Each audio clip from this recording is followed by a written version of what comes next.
Hey guys, so this is a miniature that I painted last year at PAX, and it looks really bad. But look at all this awesome stuff that other people made. I think miniature painting and just like miniatures in general is such a cool hobby. Like you can have these sprawling armies of soldiers, cosmic beings, fire-breathing dragons. It's so cool. Although I've always kind of admired the hobby from afar, because I'm bad at it, and because look at these prices, oh my god! This is for just 3 guys that are all under 2 inches tall. So, what if I just made my own miniatures? Which is exactly what I did. But before I can show you guys the final result, I want to walk you through how I made it. So let's get into it. Now, my first challenge was picking what or who to make a miniature of, since I have loads of my own monsters and characters to pick from, but I eventually ended up on this guy, who was the character from an old comic of mine called The Mission, and I always loved the look of this hazmat suit, and I thought he would look really sick just propped up on my desk. So I immediately booted up Blender and prepared for the modeling phase. I imported this human base mesh that I got from Blend Swap, which I use in like almost all of my videos, and then I go into sculpt mode and just bulk him up a bit with the inflate brush, as well as mask out the boots and the gloves to extrude them a bit from the rest of the suit. I then go in and add his helmet, but as a separate mesh just to make it a bit easier to edit later on. Then going back to the suit, I add a subdivision surface modifier, and once that's applied, I can start sculpting all the fabric elements of the suit. First, I block them out with the crease tool and the clay strips brush, which is my favorite sculpting brush. And then I find myself having a little too much fun sculpting in specific areas. Next, I go in and quickly block out his belt just using a plane with a solidify and mirror modifier. And once I had that in there, I went back to the suit and started using what honestly might be one of my new favorite tools in Blender, the cloth brushes. These things are amazing. You essentially are getting to sculpt a cloth simulation onto your surface in real time. I honestly went a little crazy with it, which is why right now he looks like a prune. But I come back and polish it later though. So next are his little belt pouches, which were actually pretty easy to make. It was just some simple edits on a cube, extruding and insetting faces, moving some stuff around, and then it was just a matter of mirroring them and lining them up with the belt. Then I quickly went in and gave him the visor on his headpiece by insetting some faces, and then I made those vertical shoulder straps by having a subdivided plane just deformed to a Bezier curve. And with all of his straps done, I could go in and add some other little details like a belt buckle, these little cylindrical canisters for the back of his belt, and after that he was pretty much done. There was still just one major element missing, but before I could add it, I needed the character to be rigged, or posable. And to do this, I really needed to lower my poly count because oh my god. And so I did some quick retopology using a decimate modifier. And I'm putting that in air quotes because you really shouldn't be using something like that to retopologize a character. So don't try this at home, kids. So once that was done, I added a basic humanoid meta rig that comes with Blender, which is awesome. And I shuffled the bones around to fit my character and line up with all of his limbs. Don't even get me started on the fingers. But eventually I got it all working and he was posable. Woohoo! And now I can start making the final element, which is his rifle. I will say I'm not as happy with how the gun came out since I tried modeling it based off of how I drew the guns in the actual comic, rather than a real life assault rifle. So it's not super detailed or necessarily accurate, but since it's going to be so small in the final print anyway, I think that's actually okay. And then, after some quick remodeling of the helmet, I get him all posed up, I put the rifle in his hands, and then I go back and use those sweet cloth brushes just a little bit more, just to get in all of those final polishing touches before placing him on his base. And let me just say, I have never made a character like this before in Blender. You know, usually they're just like naked and have a lot of teeth, but I am so happy with how this turned out. And at this stage, I just couldn't wait to see what this guy was going to look like once he was fully printed out. But before we can get to that, I just want to let you guys know that you can actually download this model for yourself on my Patreon page. And not only that, but you can also view the full unedited time lapse for the entire creation of this character. So if you had any questions on how things were made, that I may have or probably skipped over in this video, you can check it all out over there. I also have loads of other content, like special behind the scenes videos, all of my Blender files, and I post all of my videos there a week early so you can see them before they're even uploaded to YouTube. And in addition to all of that, each of my patrons' names get included at the end of all of my videos. It's also just a really great way to support me and my work, so if that stuff all sounds cool to you and you like what I do here, please go check out my Patreon using the link down in the description. I'd really, really appreciate it. Anyway, let's get this guy printed. Oh, so, yeah, now would be a good time to mention that I don't actually have a 3D printer, but thankfully my school does. They actually have a super simple program where you literally just submit a file and they print it out for you. Well, at least I thought it would be that simple. Disclaimer, I have never actually 3D printed anything before in my life. So I am now going to share with you all the many, many things I learned through the 10 separate submissions that I had to make. Yeah, the guy at the printing place definitely did not like me. First, watertight models. Now, I knew about this already, or at least I thought I did. A watertight model basically means that your model has no holes. So if you were to dunk it into a tank of water, the inside wouldn't fill up with liquid. But you don't just need to worry about holes, you also can't have overlapping geometry, like the gun was clipping inside of the fingers, the helmet on the shoulders, etc, etc. So you need to make sure that you Boolean union everything together, which gets rid of all that messy stuff on the inside and combines all of the objects of your character into one mesh. Second is topology. Lower topology is always better. Mine could have been better, which I was told by the guy at the lab who didn't like it. And third is measurements. Did you guys know that Blender just has a ruler? It's right there. It's been there the whole time, and you can just pull it out and like measure stuff. It's crazy. But you also need to know what measurements you are exporting in. See, in the Scene Properties panel over on the right, you can select your units of measurement, imperial, metric, but when you are exporting your model as an STL file like me, there will be this button called Scene Unit, which makes sure that Blender actually exports in the unit that you've been working in.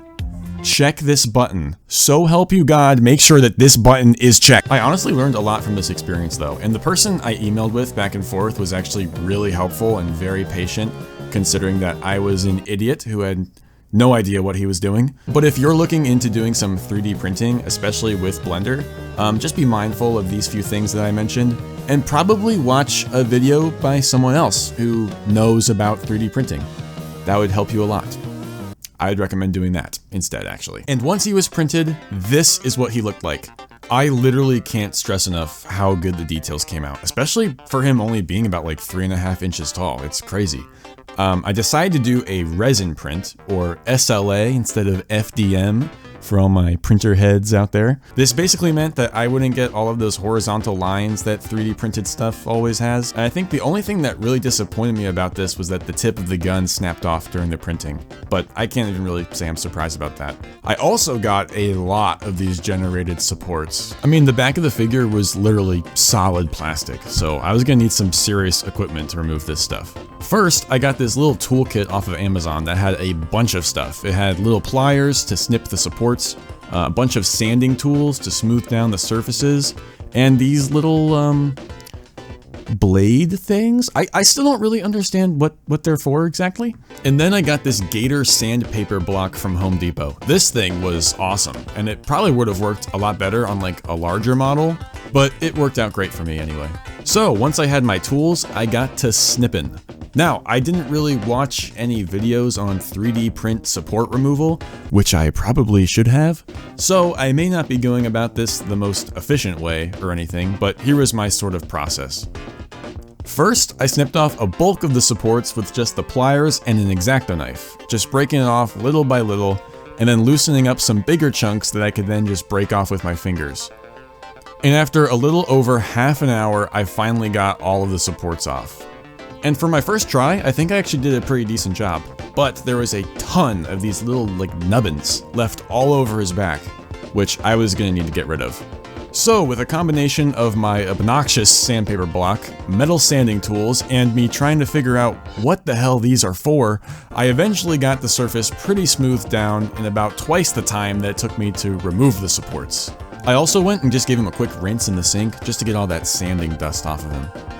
And once all that's done, he is now 100% support free.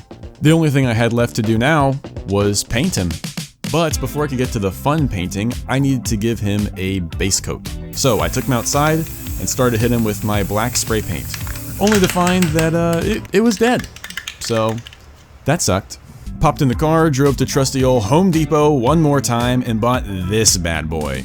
2 times Ultra Cover. It's like normal spray paint, but double. And double is good.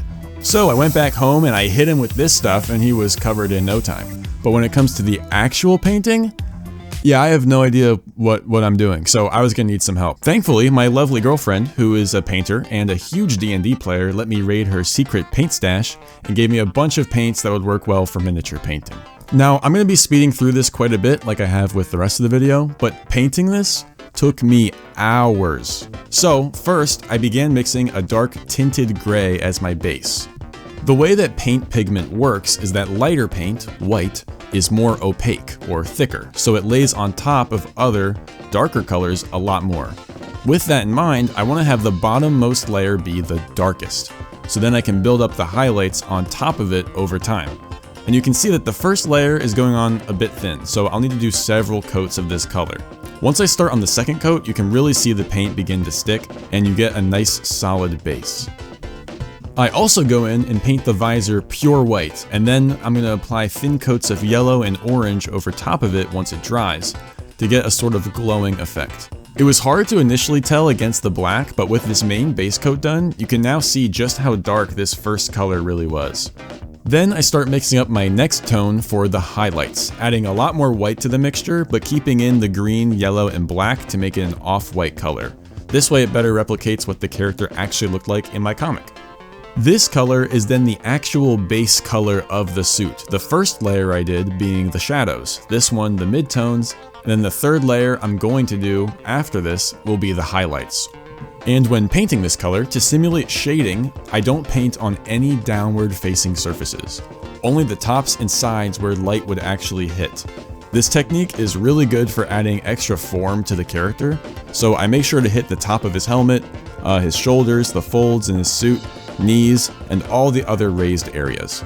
This will then leave all of his undersides in the darker color, which really just helps punch those shadows in and make him look a lot more 3D.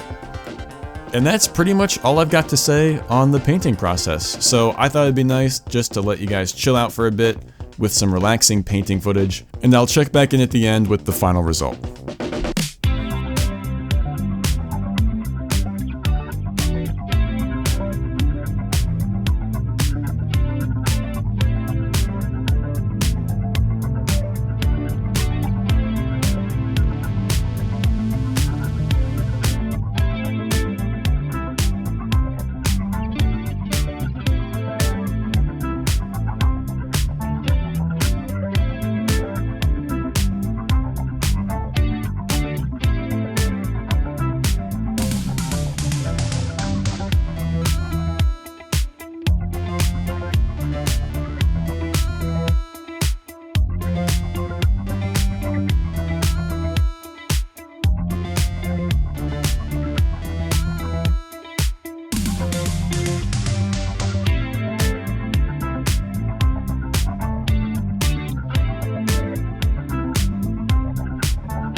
Okay guys, so after hours of painting, here is the final figure. This might be one of the most satisfying projects I think I've ever done. It's a really hard feeling to explain, since, like, you know, as artists we bring a lot of things from our mind into the world, whether it be through drawing, painting, modeling, whatever it is, it doesn't matter. But there's something really special about having this character that I used to draw every day for months, now in a physical form that I can just hold in the palm of my hand.